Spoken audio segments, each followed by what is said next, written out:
Hello guys! Good morning! Marites Amaka po, ang inyong katenderang vlogger from Cainta, Rizal. For today's video guys, share ko lang sa inyo yung ating business permit. Actually guys, matagal na natin tong nagawa nung last week pa. Actually, January 16, nung nag-renew tayo ng ating permit. Ayan. So, ngayon ko lang siya mai-flex sa inyo. Ayan.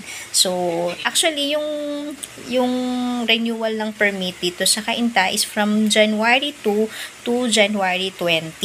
Kaso, nagkaroon ng extension until February 7. So, para mabigyan ng pagkakataon yung mga iba na hindi pa nakapag-renew ng walang penalty. So, ayan. So, ito lang naman actually guys, pang 5 taon na natin na nagre-renew ng permit. So, pang 5 taon na natin tong permit na to, 2025. Actually, sa una lang mahirap guys, sa umpisa lang nakukuha ng permit, doon maraming requirements. Pero pag magre-renew guys, hindi naman siya ganon kahirap kasi basta dalhin mo lang yung mga pinagbayaran mo nung nakaraan, tapos kailangan lang na bayad ka sa latest na milyar nung lupa na kinatitirikan ng iyong business. So, okay na yan guys, Pero itong taon na to guys, nagkaroon ng additional requirements. So, bali, kailangan yung tindahan mo is merong CCTV. So, ayan. So, nag-provide tayo ng CCTV sa ating tindahan. So, ayan lang guys, Ang kalaban mo lang sa pagre-renew ng permit is oras.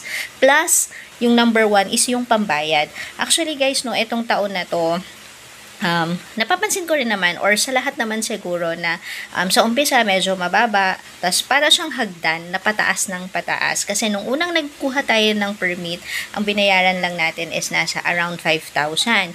Nung pangalawang taon, naging almost 7,000.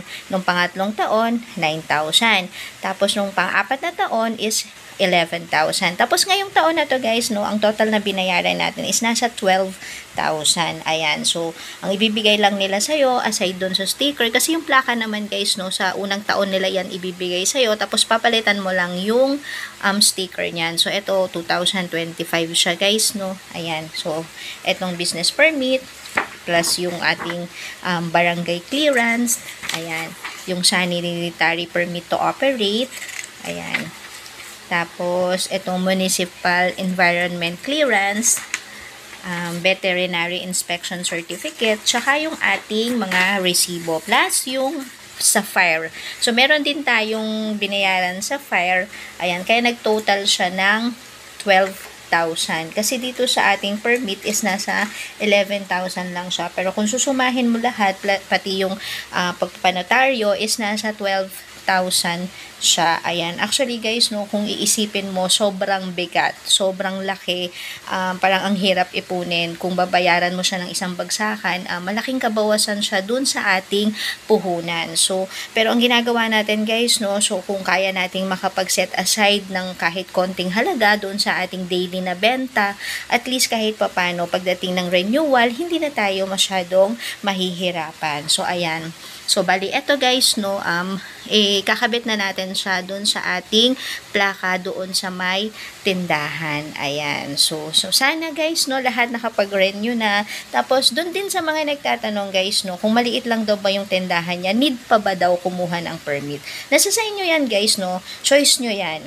Ngayon, yung dun naman sa iba na napapansin na siya daw may permit, yung katabi niyang tindahan, wala. So, parang lugi siya. Choice nyo pa rin yun, guys, Wala naman nagdidikta sa inyo kung kailangan mong kumuha ng permit unless pinuntahan ka na ng munisipyo. Kasi pag pinuntahan ka ng munisipyo at nagkaroon ng inspection, ikaw pa rin naman yung magsusolder ng problema. So, ikaw guys, ikaw na may-ari ng tindahan, ikaw na may-ari